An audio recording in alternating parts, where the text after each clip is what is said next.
Hello అండి, అందరూ ఎలా ఉన్నారు? ఈరోజు వీడియోలో నేను మీకు నూడిల్స్ అండ్ పాస్తా రెసిపీ చూపించబోతున్నాను.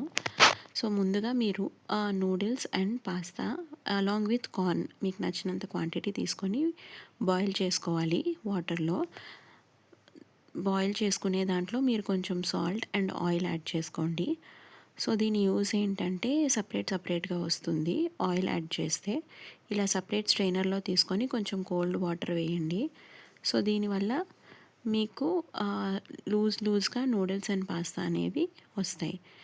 నెక్స్ట్ మీరు కొన్ని వెజిటేబుల్స్ తీసుకొని ఇలా వీడియోలో చూపించిన విధంగా చాప్ చేసుకోవచ్చు. Capsicum, beans, carrot and onions ఇవన్నీ పక్కన ఉంచుకోండి. నెక్స్ట్ రెసిపీలోకి మీకు కావాల్సిన items butter, cheese, schezwan sauce, pizza pasta sauce, sweet sauce, Maggi masala and mayonnaise ఇవన్నీ కూడా మీరు రెడీగా పెట్టుకోండి. నెక్స్ట్ ఈ చాప్ చేసిన వెజిటేబుల్స్ అన్నీ కూడా రెడీగా పెట్టుకోండి. నెక్స్ట్ ఒక బాండీ తీసుకొని అదే ప్యాన్ తీసుకొని కొంచెం ఆయిల్ వేసుకోండి. కొంచెం ఆయిల్ లైట్గా హీట్ ఎక్కింది అన్నప్పుడు కొన్ని జీలకర్ర మీరు అందులో యాడ్ చేసుకోండి. జీలకర్ర యాడ్ చేసి కొంచెం జీలకర్ర చిట్పట్లాడుతుంది అనే సౌండ్ వచ్చినప్పుడు మీరు ఈ కట్ చేసుకున్న వెజిటేబుల్స్ అన్నీ కూడా ఆయిల్లో వేసి కొంచెం సేపు ఫ్రై చేసుకోండి.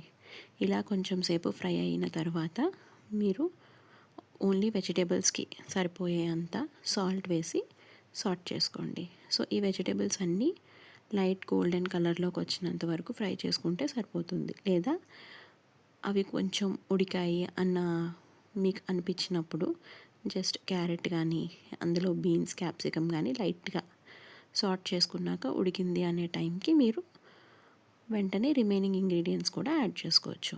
సో దీంట్లో మీరు ముందుగా పక్కన పెట్టుకున్న మ్యాగీ మసాలా వెజిటేబుల్స్ వరకు కూడా వేసుకోవాలి.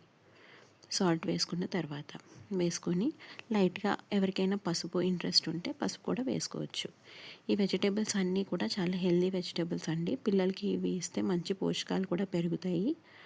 ఇందులో మనం యాడ్ చేసినవన్నీ కూడా మంచి ప్రోటీన్స్, వైటమిన్స్ ఉన్న వెజిటేబుల్సే. కార్న్, క్యాప్సికమ్, క్యారెట్ ఇవన్నీ బీన్స్. సో నార్మల్గా అయితే పిల్లలు ఎక్కువ తినరు. సో ఇలా చేసుకుంటే వాళ్ళకి అన్ని రకాలుగా అన్ని పోషకాలు వెళ్తాయి. సో ముందుగా మీరు పెట్టుకున్న నూడిల్స్ అండ్ పాస్తా మిక్స్ ఉంటుంది కదా, అది ఇందులో వేసేసి నేను చూపించిన పిజ్జా పాస్తా సాస్, మెయోనీస్ అన్నీ కూడా ఒక్కొక్క స్పూన్ వేసుకోండి. వేసుకున్న తర్వాత మీకు ఇంట్రెస్ట్ ఉంటే చిల్లీ ఫ్లేక్స్, ఆరిగానో కూడా వేసుకోవచ్చు. రిమైనింగ్ ఇంకా మ్యాగీ మసాలా ప్యాకెట్స్ బయట దొరుకుతాయండి, లేదా మ్యాగీ ప్యాకెట్లోనే దొరుకుతాయి, అవి కూడా మీరు ఇందులో యాడ్ చేసుకోండి. తర్వాత దీని మీద చీజ్, ఇంట్లో ఎంతమంది ఉంటే అంతమంది దీంట్లో చీజ్ వేసుకొని కొంచెం సేపు మూత పెడితే ఈ చీజ్ అనేది మీకు విడివిడిగా అయ్యి మొత్తం కలుపుకోవడానికి మీకు ఈజీగా అవుతుంది. సో నేను ఇక్కడ చూపిస్తున్న విధంగా మీరు స్ప్రెడ్ చేసుకొని కొంచెం సేపు అయ్యాక మూత పెట్టుకొని తీస్తే మీకు చీజ్ అనేది మొత్తం మెల్ట్ అయ్యి బాగా కలవడానికి యూజ్ అవుతుంది. ఒక 2 to 3 minutes తర్వాత మీరు మూత తీసి మొత్తం ఒకసారి బాగా కలిసేటట్టు కలుపుకోండి. ఇదంతా బాగా కలిసాక మీరు ఒక ప్లేట్లో పెట్టి సర్వ్ చేసుకోవడమే. సర్వింగ్ కోసం మీరు chopped onions and also chopped spring onions use చేసుకోవచ్చు. నేను బాయిల్డ్ ఎగ్స్ కూడా పక్కన పెట్టానండి, ఎందుకంటే పిల్లలకి అది కూడా ఇస్తే చాలా మంచిది. సో ఇవన్నీ అయిపోయాక మీరు ఒక ప్లేట్లో సర్వ్ చేసుకొని ఆనియన్స్ అండ్ స్ప్రింగ్ ఆనియన్స్ వేసుకొని ఇలా పాస్తా అండ్ నూడిల్స్ని మేక్ చేసుకోవచ్చు. ఇలాంటి ఎన్నో ఇంట్రెస్టింగ్ వీడియోస్ కోసం ఛానల్ని సబ్స్క్రైబ్ చేస్తూ ఉండండి. Thank you for watching.